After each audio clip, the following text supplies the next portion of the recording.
changing the prime minister and changing the cabinet. That was one of the major demands of the protesters. They were demanding that the Prime Minister Ahmed Shafiq step aside, and so too anyone else that held senior positions in the previous regime. So when the Supreme Council asked these political forces, well, who do you want to represent this country? Who do you want to be the Prime Minister?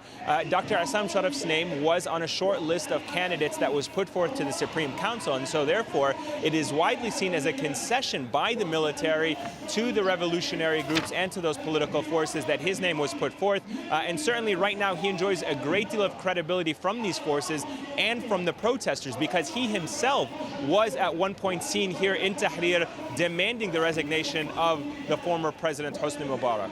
All right, Ayman Mohyeddin overlooking Tahrir Square in Cairo. Ayman, thank you very much. Well, anti-government demonstrations are also gathering across Iraq. Hundreds of people have converged in the capital, Baghdad, to call for improved services, better pay and an end to widespread corruption.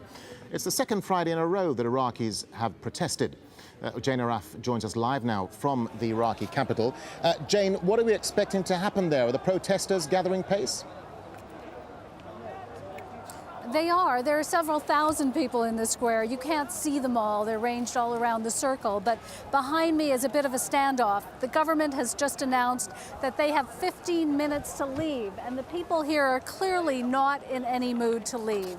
Now, the reason they want to end this protest is they've ended up here at the foot of a bridge, and that bridge leads to the green zone. It's an extraordinary sight. The riot police behind me, concrete blocks that are physically blocking all of the bridges in Baghdad. The entire green zone where the government is sealed off today. In fact, what we're seeing here is a bit of a test of how the government will respond when these protesters clearly want their demands to be heard. Jane, we know that many Iraqis are demanding reform, but what's behind these latest protests?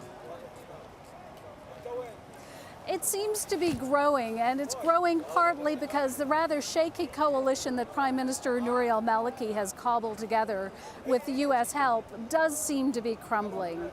His main rival, Ayad Alawi, who was to have played a key role in government, now says he wants no part of it. Muqtada Sadr, who is another key backer of the Prime Minister, has said that he is increasingly worried about the lack of services.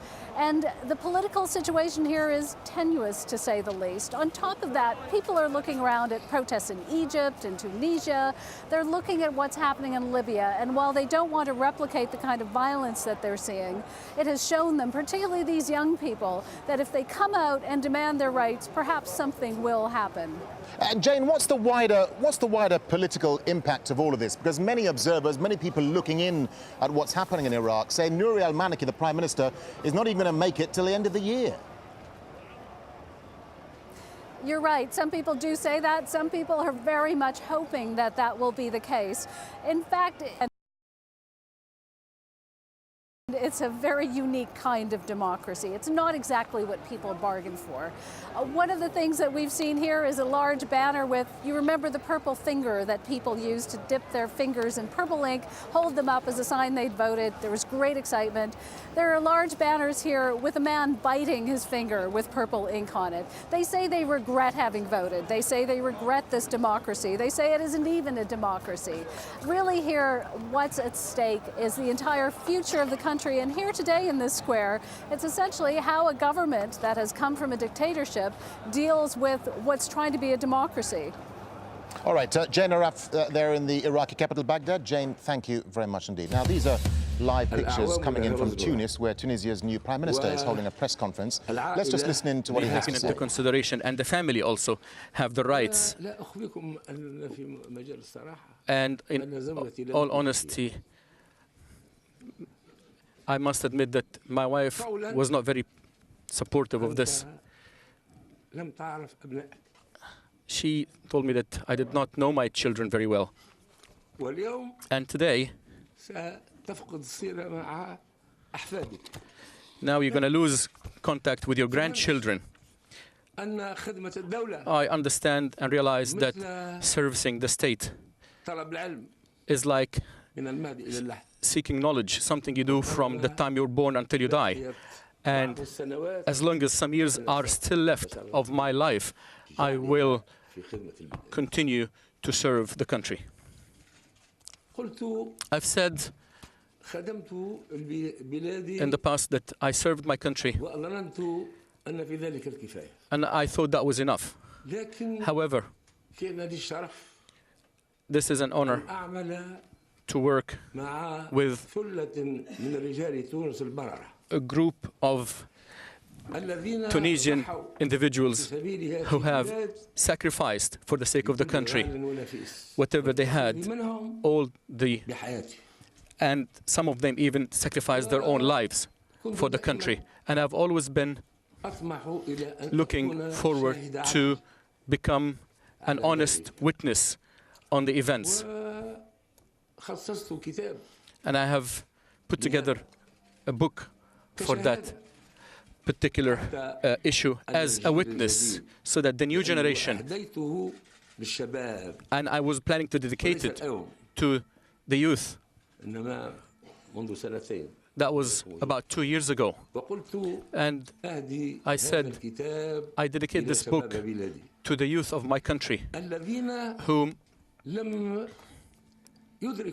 have not realized I did not live through that period that had pushed Tunisia to building a new state, a modern state in Tunisia,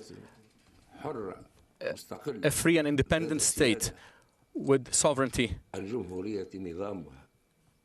a republic with an Arabic language and Islam as it is main religion. And maybe our work was easy compared to what is awaiting us at the moment. Our country at that time had structures, institutions, and leaderships that made the work easier. Today, we are facing or working with a popular revolution, totally popular, that does not have frameworks and does not have a proper leadership. And we are looking forward to maintaining it and building a new state that would maintain these principles and make us all loyal to those who have given up their blood and sacrificed their souls for the sake of the country. And it is a big responsibility, and this is a heavy burden that God Almighty has. In the Quran says that He has offered it to other creatures, but the mankind decided to take that big burden. And now I've taken this burden, and willingly, I believe that the new Tunisian government, which is God's willing, will be formed in 2 days' time with the approval of the president of the state, will be such. It will be a government that considered its role to bear the responsibility of that heavy burden, but willingly, in order to work together for the sake of the country and its progress day after day.